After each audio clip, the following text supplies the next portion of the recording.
Grabe ang usok dito, ha? Perwisyong puso? Gloria, ka na. Sana nahiram ko yung kotse ni Parang Deo. Akala namin hindi ka pa ngayon uwi. Ay, kung nagpasundo pa ako sa inyo, di ang tagal ko naghihintay sa airport. Nag-UV Express na lang ako para makauwi ako dito agad. Halika na! Gusto na kayong lahat. Asan ang nanay? Sa loob, inaantay ka na ng nanay. Ay, talaga? Halika na kaya ni nanay. Ay, miss ko na rin kayong lahat. Naku, ate! Nabili mo pa yung shoes na mo. Oo naman. Ako talaga. Namiss ka na ninay, oh. Oo, Nay. Kamusta ka na? Ano po? O, Nay. Kamusta na po kayo? Eto, marami akong iniinom na gamot. Hindi ka na sana umuwi dito. Naistorbo tuloy ang trabaho mo. Nako, Nay. Alangan naman pabayaan ko kayo. Doktor ako. Kaya nga po, ipinakiusap ko na muna kayo sa best friend kong doktor para matignan kayo agad. At nang malaman kung may problema po kayo sa baga, nagpaalam po muna ako sa mga boss ko para makapag-leave. Mababait naman po sila. Ayan na naman, Loli. Alam mo, Nay, sa tingin ko gagaling ka kaagad kung lilipat ka muna sa Tanay. Eto, mag-nebulize ka muna. Katatapos lang po, ate. Ay, ganun ba? O siya, sige. Mabuti naman. Ay nako, paano naman gagaling? Eh minsan kaya matigas ang ulo, ayaw uminom ng gamot. O, Nay. Binibigyan mo sa akin eh. Eh kailangan mo yun, Nay. Di ba, Lori? Ay, naku, Lori. Chronic asthma sa Hinay. Malamang nakuha niya nung nagtitinda siya ng damit dun sa EDSA. Matagal na natin siyang pinipigilan, di ba? Pero nalilibang daw siya pag nagtitinda ng damit. Yan nga ang sinabi ng kaibigan kong doktor. Acquired asthma. Eh, wala naman sa lahi natin yan. Wala sa kila nanay at tatay, di ba? Oh, alam ko namang nalilibang si nanay sa pagbebenta dun sa EDSA kasama si Ate Beng. Kaya lang, alam niyo ba kanina, pagdaan ko doon, napakakapal ng usok ng mga sasakyan. Ay, grabe. Kaya kayo nagkakasakit na eh. Nasa bungad pa naman ang pwesto ni nanay. Mula pa nga lang sa airport, ate. Traffic na, mausok pa. To, buong Metro Manila, grabe ang usok. Pati katabing probinsya natin, polusyon, grabe. Kaya nagkakaganto si nanay eh. Pero bisyong usok na, lason pa sa baga. Kakagaling nga lang namin sa delivery sa mga probinsya. Mismo nakita ko, bukod sa usok, polusyon na binubugan ng mga sasakyan, napakakapal din ng usok, polusyon na binubugan ng mga pabrika at planta. Grabe na talaga. Oo nga. Kaya nga kung nasa labas kayo, huwag kayong mahihiyang magtakip ng mga ilong nyo para hindi pumasok ang usok sa baga. Dahil itong chemical na usok na ito, papasok sa ilong, diretso yan sa baga. Toxic ang tawag dyan. Yung mga nanggagaling sa usok na sasakyan na yan, ako makakasama sa inyo yan. Dapat pala, ate, habang naglalakad tayo, nakagasmas na tayo. Tama. Tama ka dyan. Parang wala nang kalutasan kong problema ng pollution sa Metro Manila. Napakatagal ng issue niyan. Nako. Kaya nga sa tingin ko, kailangan na nating ilipat si nanay sa mas mainam na lugar, sa ibang lugar, para mas mabilis na gumaling ang kanyang asma. Kayong bahala, mga anak. Saan naman dun, Lori? Alam nyo kasi meron kaibigan na taga-abroad. Meron daw siyang bahay dyan sa Tanay. Caretaker lang nakatira doon. Kaya nung nalaman niya yung kondisyon ni nanay, pinahiram niya muna yung lugar niya sa atin. Dali na natin siya doon sa Makalawa. Salamat, Lori. Yan naman ang sabi ng doktor, ate, na kailangan ng nanay na magpahinga sa isang lugar na malinis ang hangin at maganda ang kapaligiran. Alam mo namang, wala na yatang kalutasan ng kapaligiran natin dito. Eh, nakita ko lang dyan sa labas kanina eh. Napakagrabe ng usok na nilalabas sa mga sasakyan. Kawawa ang mga residente. Tayo, pati na ang mga driver. Teka lang, matanong ko. Ano bang ginagawa ng mayor natin? Pati na si chairman.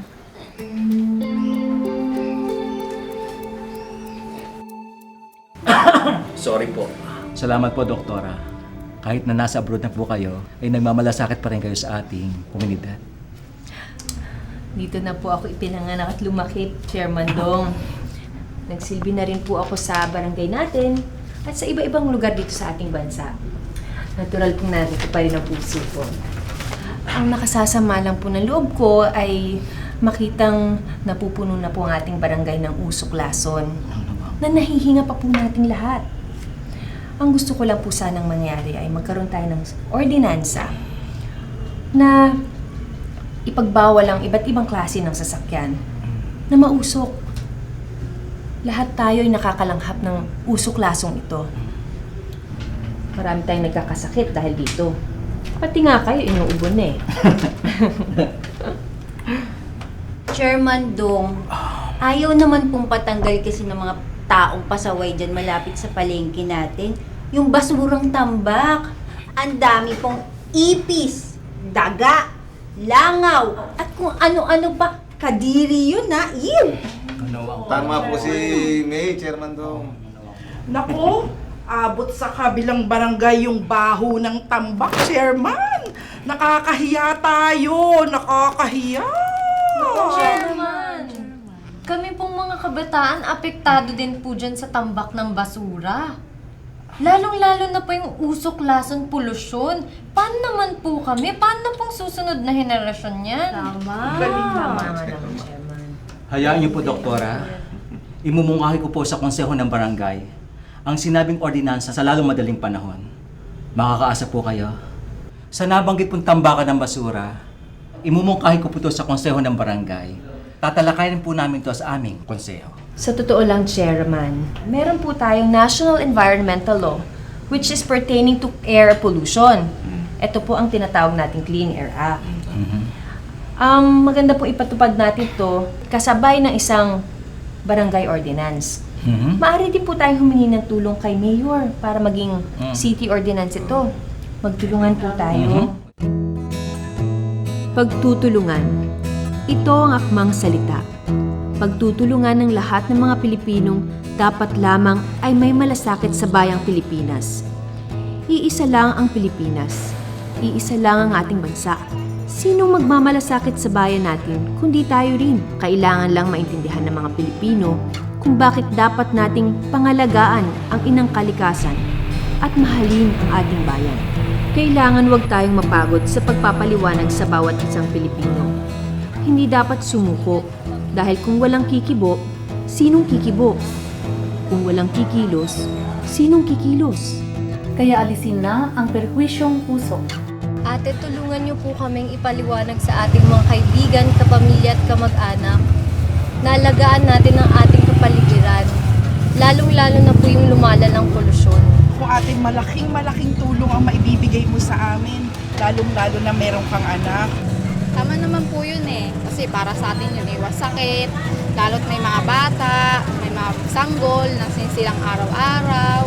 Siyempre, kailangan natin magtulungan, maging malinis sa kapaligiran. Kailangang itaas ang kamalayan at kamulatan ng mga Pilipino tungkol sa malinis na kapaligiran at pangangalaga sa inang kalikasan. Isang tuloy-tuloy na kampanya ng pagpapalaganap ng kaalaman ng dapat isagawa. Mahalagang pangaragaan ang kalusugan at buhay ng bawat isang Pilipino. Andito po kami, Kuya, para hikayatin po kayo na makipagtulungan sa amin na ipaalam sa mga tao na dapat tayo magtulungan na panatilihing malinis ang ating hangin, ang ating kapaligiran. Alagang-alaga ko po to. Dito galing yung pinagbubuhay ko para sa pamilya ko. Alam niyo naman po na malaganap na po sa atin ngayon ang polusyon, lalong-lalo na po ang air pollution, di ba, Do? Opo, Nay. Pag ito po ay nalanghap natin, papasok sa ilong natin, diretso po yan sa baga. At yun po ang makakasira ng ating baga, mahihirapan po tayong huminga noon. Ang COPD ay isang sakit sa baga na sa English, ang tawag doon ay chronic obstructive pulmonary disease o chronic obstructive lung disease. Ngayon, under that general term, meron tatlong klaseng sakit na bumabagsak doon. Ang hika o asthma, bronchial asthma, ang emphysema, chronic bronchitis, at ang sakit na bronchiectasis. Lahat ng mga sakit na yon bumabagsak dun sa kategoryang chronic obstructive pulmonary disease o COPD. Ang main problem doon, ang isang karakteristik ng mga tatlong sakit na yan, sumisikip ang daanan ng hangin at nagre-resulta ng pangangapos ng hininga at nahihirapang naapektuhan ang buhay. Ang dami ng pasyente na pangkaraniwan na nakikita natin, 80 hanggang 90% ng mga pasyente dito sa lung center na naapektuhan ng ganitong klaseng pollution. Marami sa kanila mga may sakit na ng asthma, gumagrabe ang hika nila because of the pollution. Mga pasyenteng may COPD, yung sumisikip ang daanan nila at hindi kuminsan makahinga dahil hinihingal, tumataas ang incidence ng kanilang atake pag tumataas ang pollution. One good example is New Year. Pagka dahil sa putukan at usok na resulta ng firecrackers, marami sa mga pasyente ko na-admit ng New Year, December 31 hanggang January 1, na-admit sila dahil gumagrabe ang kanilang sakit sa baga. Hindi lang nagpapalala ng ang pollution ng sakit, kung hindi nagbibigay ng sakit din ang pollution. Ibig sabihin, mga pasyenteng walang hika, nagkakaroon ng hika. Mga pasyenteng walang TB, tumataas ang insidente na nagkakaroon ng TB. Yung mga pasyenteng walang allergy sa hangin, walang allergic rhinitis, nagkakaroon ng allergic rhinitis. Minsan mahirap huminga. Mahirap huminga. Nalalangat namin yung mga uso kasi sa dami ng mga bus, mga sasakyan. Nalalangat namin yung mga uso. May bagubo, tapos sisipunin ka, mababahin ka. Inuubo, hindi na iiwasan, gawa na expose tayo dito sa kalsada, sa init, sa usok. Sa araw-araw na katulad niya, maraming bus dito, tapos malapit kami sa bus. So, madalas kami makalanghap. Ang polluted, yung mga usok na sasakyan, masakit sa dibdib. Matagal na ako nagtitinda dito sa Cubao. Mga 30 years na ako dito eh. Masyadong mausok dito. Masakit ng dibdib ko sa grabing usok at alikabok. Makakatulong yung pagsuot ng mask sa mga ordinaryong tao na sumasakay sa jeep, naglalakad sa kalye, pati yung mga nag-e-exercise, nagja-jogging, lalo na dito sa may Quezon Memorial Circle na maraming umiikot na mga sasakyan. Pero depende rin yon sa level ng concentration ng particulate matter at yung efficiency ng mask mismo. Kasi katulad ng mga simpleng mask tulad ng mga panyo o yung mga papel na mask, hindi efficient yon. Tagus-tagusan din, pumapasok din yung pollution. Hindi, walang kwenta yung mga ganon. Ang kailangan bilhin yung mga high efficiency masks katulad ng N90 na kahit na tuberculosis na pre-prevent yon. Ang pinakamahusay na proteksyon para sa mga Pilipino laban sa epekto ng pollution sa kanilang kalusugan, simple. Alisin ang pollution. Dapat gawin lahat ang magagawa upang mapababa ang concentration ng pollution. Sang-ayon ako na kailangan makahanap tayo ng ibang source ng energy na malinis, na hindi bumubuga at hindi nakakadagdag ng ating pollution. Tulad ng wind power na nagpapatakbo ng mga windmills, tulad ng solar energy. Yes, these are very effective ways of reducing the levels of particulate matter that is suspended in the air, pati yung mga levels ng nitrous oxide at saka sulfur dioxide, mga matataas na source ng air pollution, yung mga katulad ng coal na sinusunog para for electricity. Malaki ang porsyento na naidadagdag nila sa pollution natin.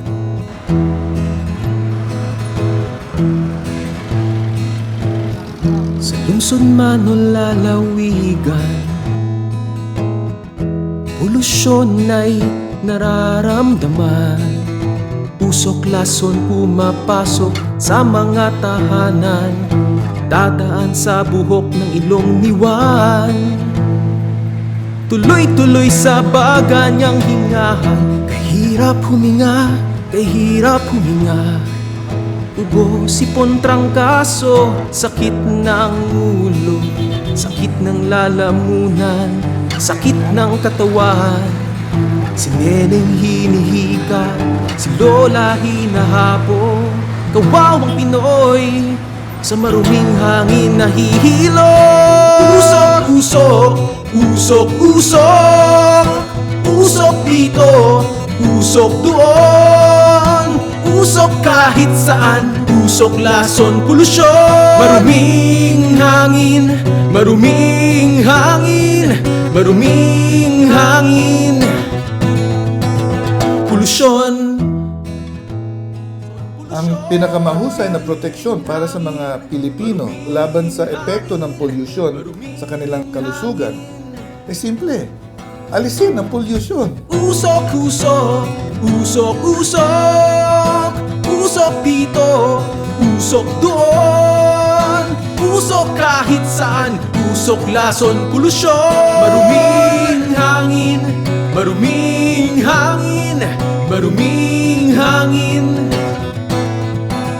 polusyon. Sama-sama natin lutasin, usok lason polusyon. 7 years na ako nagmumotorsiklo, papasok ng opisina, pauwi ng bahay, halos 1 oras. Sa Commonwealth, halos nalangap ko na lahat ang usok ng mga bus, jeep, kotse man. Pagdating ko dito sa bahay, halos hindi na ako makahinga dahil sa ubo, tsaka masakit ang dibdib ko, hindi makatulog. Pa-check up po ako sa doktor, yun na nga po sinabi sa akin, nagkaroon ako ng pneumonia. Hindi ako talaga naninigari, wala akong bisyo. Yung antas na matatawag ng air pollution sa buong bansa, ayon sa aming mga historical data, kung pagbabasihan mo yung total suspended particulate, may mga pagkakataon na may increasing or decreasing trend magmula nung nagsukat kami ng ilang taon na, may mga pagbabago. So sa TSP, tinatawag na total suspended particulates or alikabok, ay nakapagtala kami ng 20% na reduction magmula nung 2015. 2014 ang baseline natin, 2015. Pagdating naman sa particulate matter 10 saka particulate matter 2.5, may mga pagdidecrease po yon. Ibig sabihin nun, sa dami ng mga basihan namin, sa mga datos or mga measurement namin galing sa mga air monitoring station, may reduction. Yung pollution po sa Metro Manila, ibase natin sa mga air monitoring station na naka-install sa lahat ng mga local government units. Depende po yun sa kung saan siya nakalagay. Kasi meron kaming tinatawag na general ambient station or roadside ambient station. So anong pinagkaiba nun? Pag sinabi mong roadside ambient station kasi, nilagay namin yung monitoring station para malaman natin yung worst case scenario na pinagmumulan ng mga pollution ay galing sa motor vehicle. Pagdating naman sa general ambient, ibig sabihin nun, yung monitoring station namin, hindi mo siya mababase na galing siya sa motor vehicle or stationary sources. Anong kabuluhan nun? Pag naglagay po kami ng station sa roadside, ibig sabihin nun, kailangan malaman natin yung mga measurement kung nag-exceed na siya sa ating tinatawag na National Ambient Guideline Values. Kasi yun yung magiging basihan natin para malaman kung yung mga measurement or mga data ay nakaka-apekto na sa health. So anong ginagawa dun sa mga measurement na yon? Kung mataas na po yung air measurement natin ng mga dust particulates, i-reroute yung mga ibang sasakyan para bumaba yung mga particulates doon. So ano ba yung mga total suspended particulates? Yung mga particulates po yon ay mga alikabok, ibig sabihin nun. na pwedeng masala sa pamamagitan ng buhok ng ating ilong. Yung mas makaapekto sa health ay yung tinatawag na particulate matter 10 na dumadaan sa dito sa ating esophagus, hindi na pwedeng masala. Yung PM2.5, yung nagsisettle sa respiratory system natin. So yung PM2.5 kumpara sa PM10, mas pino. Yung PM10 versus TSP, mas pino pa rin yung PM10 kaysa total suspended particulate. Sa Metro Manila, maraming mga programa ang ini-implemento dito kasi nga kung pagbabasihan natin yung total suspended particulates, bumababa siya o dili kaya tumataas pero above the guideline values pa rin. So sabihin natin mayroon tayong 90 na annual guideline values, nasa taas pa tayo ng 90. So ibig sabihin nun, kung ikukumpara natin yung ating mga air quality sa isang lugar, halimbawa sa isang area, may mataas siya doon, tapos yung ibang lugar, may mababa. In terms of livable, of course livable pa ho siya. Marami tayong mga programs na kailangang i-implement para yung mga respiratory ailments na base sa Department of Health, titignan natin yung mga data nila, may mga tinatawag nating sickness na na-attribute po sa ating mga air pollution. DNR ay nag-establish na mga stricter standards pagdating sa motor vehicle at saka sa stationary sources. Yung standards halimbawa ng ating emission ng motor vehicle, di ba? From Euro 2, hinigpitan natin at ginawa natin Euro 4. Kasi dito, makikita natin ang contribution ng pollution sa Metro Manila, major contribution galing po sa motor vehicles. Sa pagpapalabas natin ng isang administrative order na meron nga tayong Euro 4 na vehicle emission standard, nagmandatory na rin po ang Department of Energy ng pag-implement ng Euro 4 fuel. Minandato na po ng Department of Energy from 500 ppm na sulfur, naging 50 ppm sulfur. So, yung mas malinis na fuel ay gagamitin na ngayon ng mga motor vehicle. Yung mga monitoring stations na in-install ng departamento ay nilagay namin sa dalawang kategorya. Doon sa kapaligiran at saka tabing daan. Yun sa tabing daan, alam natin na ang magiging contribution lang ng pollution ay galing sa motor vehicles o yung mga sasakyan. Yung tinatawag naman natin kapaligiran or ambient, hindi mo siya ma-identify kung galing siya sa motor vehicle or industriya or area, halo-halo na po yan. Yun ang matatawag natin na air quality. Ginagawa or ini-implement ng Land Transportation Office o DOTC, Department of Transportation Communication, sila po yung nag-implement nating mga emission standards ng motor vehicle. Ang mandatory requirement ay emission testing bago ma-erehistro. Nagkakaroon ng mga tinatawag na anti-smoke belching operations. Ang local government units, ang LTO, ang MMDA, dati ang kasama din ang Department of Environment and Natural Resources.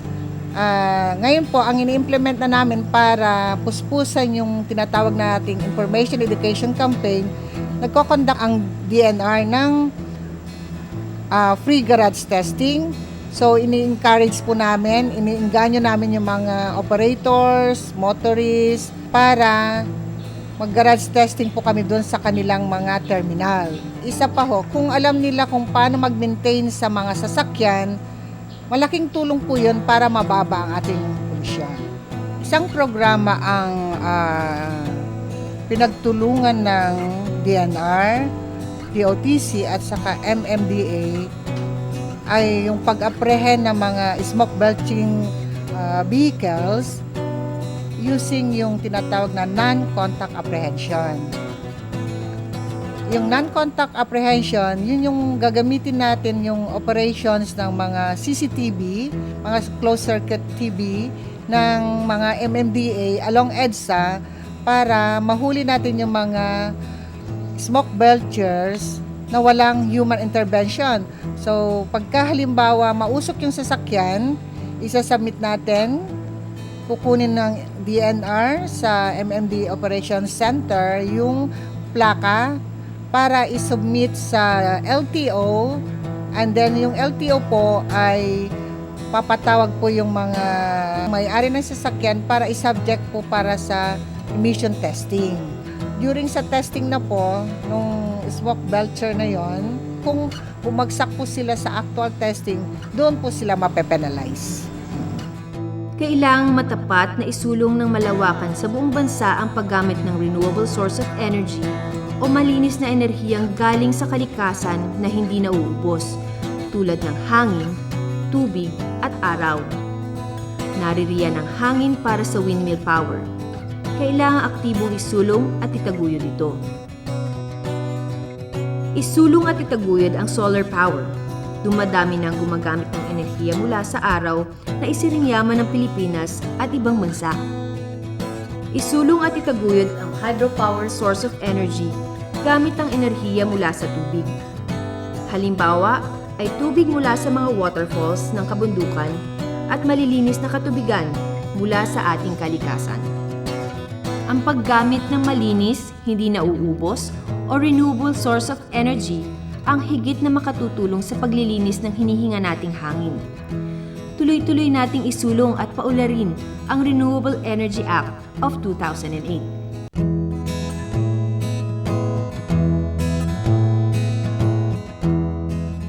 Mabuti ng kalagayan ni Nanay. Salamat. Sana mawala na yung polusyon sa Metro Manila para makabalik ako sa inyo. Para magsama-sama tayo lahat, di ba? At sana rin mawala na ang usok-lasong polusyon.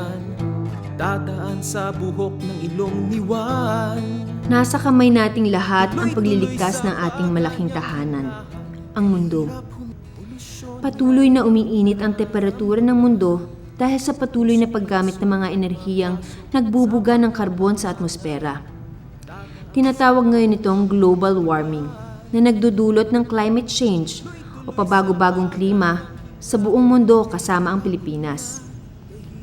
Nakararanas na tayo ng extreme weather conditions o masasamang pabago-bagong klima. Nilapastangan ang inang kalikasan.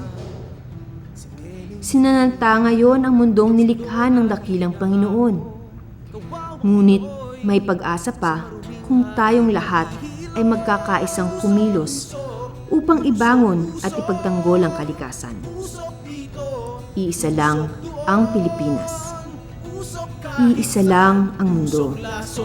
Kailangang kumilos na tayo. Ngayon din. Maruming hangin, maruming hangin. Polusyon.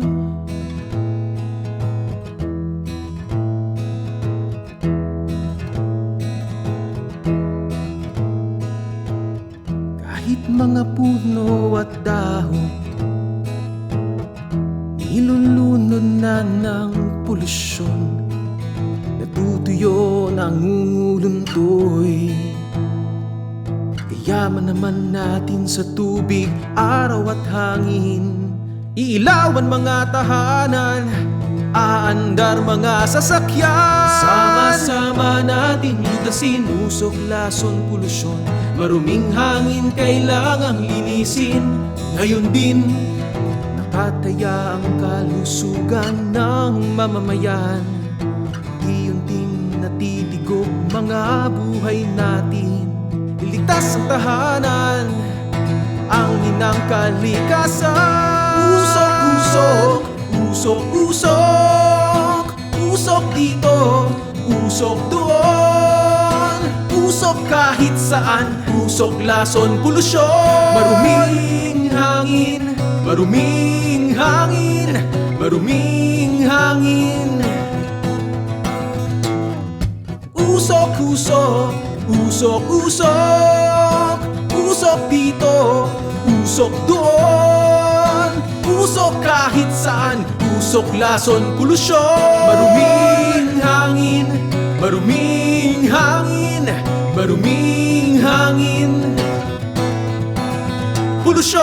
Sama-sama natin lutasin, usok, lason, polusyon. Maruming hangin kailangang linisin ngayon din.